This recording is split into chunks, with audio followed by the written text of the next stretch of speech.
I will ask him line by line what to enter. So I'll say name. Okay, when I say name, he will enter. So that has to be scanned and kept where name is a string type. So percentage S. So where I have to keep S1 dot name, no ampersand. So variable, structure variable dot member name with the dot operator. Next, I will ask him to enter sem. Okay. So when I ask him to enter sem, once he enters, that has to be scanned and kept where integer form. So percentage d, comma, ampersand of s1 dot sem. Okay, like that only. I'll ask again him to enter printf, enter usn or roll number. Okay. So next I will, once he enter, I have to scan it.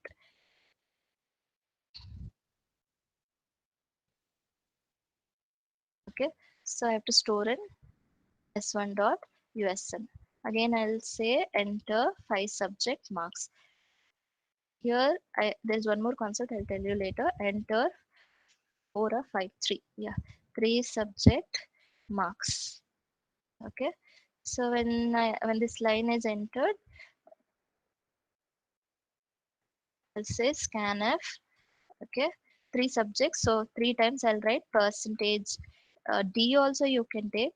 Percentage D only you have to take. No, no, it's okay. I'll take F only. Percentage F 3 times, where I have to store ampersand of S1 dot M1, comma, ampersand of S1 dot M2, comma, ampersand of S1 dot M3.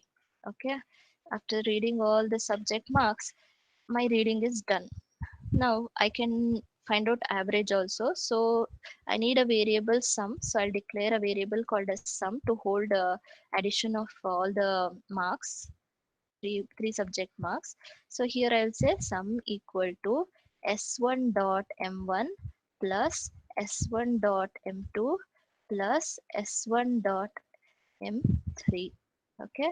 Now average should be stored in average s1 dot avg equal to sum divided by 3, because 3 subject only I have taken. Now you can print everything. You can print student name, you can print semester, you can print marks, you can print sum, average. You want me to print everything, I'll write name equal to percentage s, comma, sem equal to percentage d, usn equal to percentage d, comma, average equal to percentage f slash n. Here variables are s1 dot name, comma, s1 dot sem, comma, s1 dot usn, comma, s1 dot usn, comma, s1 dot avg. Done. Okay, understood? I didn't do anything here. Only structure variables I have declared, structure members I have declared. I read name, I read semester, I read USN, and I read 3 subject marks. I found some average, and I'm displaying.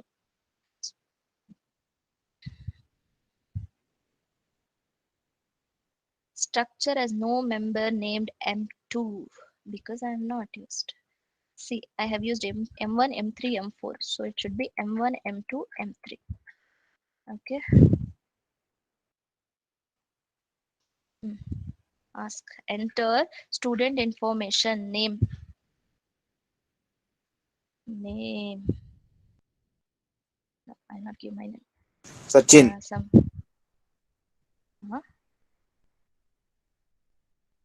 semester, second, USN roll number. USN you cannot type because it's a integer. 5 subject marks. I'll say 90, 95, 89.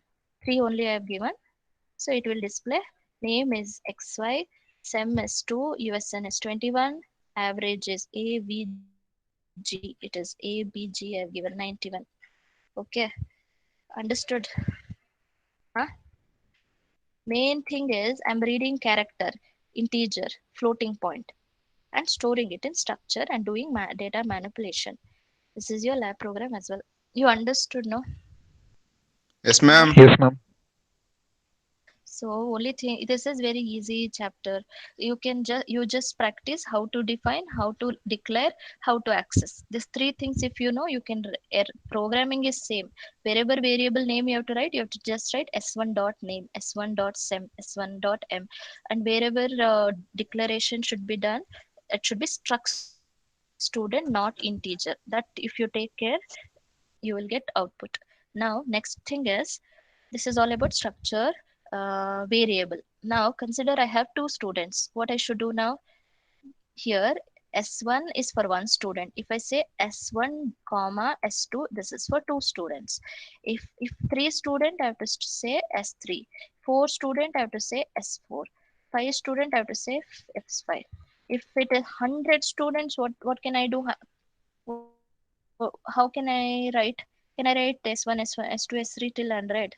No, I cannot do that. No, ma'am. So what I can do is, structures are used to store homogeneous elements, but struct student is of same type, right? So I can have an array here for 100 student. This is called array of structures. It's not array, it is array of structures.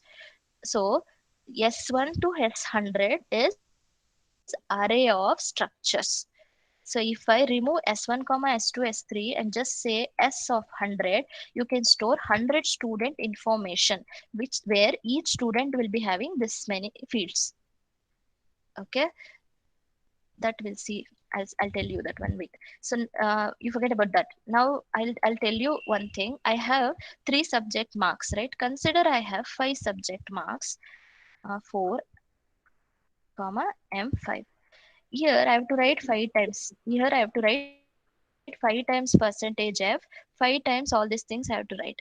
What I can do is I can remove this one and I can have a array here, that is array inside a structure. In exam they will ask you difference between array inside a structure and array of structure. Array inside a structure means inside this structure if you have an array, then it is array within a structure. What is array? Array of structure, that what I told you. If n number of students, then it is array of structures. If your structure member has an array, that is array within a structure. Now when you have an array within a structure, you cannot write directly like this scanf. You should have a for loop where you start from 0 till 5 subject I plus plus, correct? That is how you read array elements, right? So you need to have a scanf. You're reading percentage f and storing it in address of s1 comma what m of I. This is how you have to write. So if you have array inside, how you read array? Like that only you write the logic for loop, scanf and all. Instead of just writing ampersand of m of I, just say ampersand of s1 dot m of I. Understood? Array within a structure, you understood?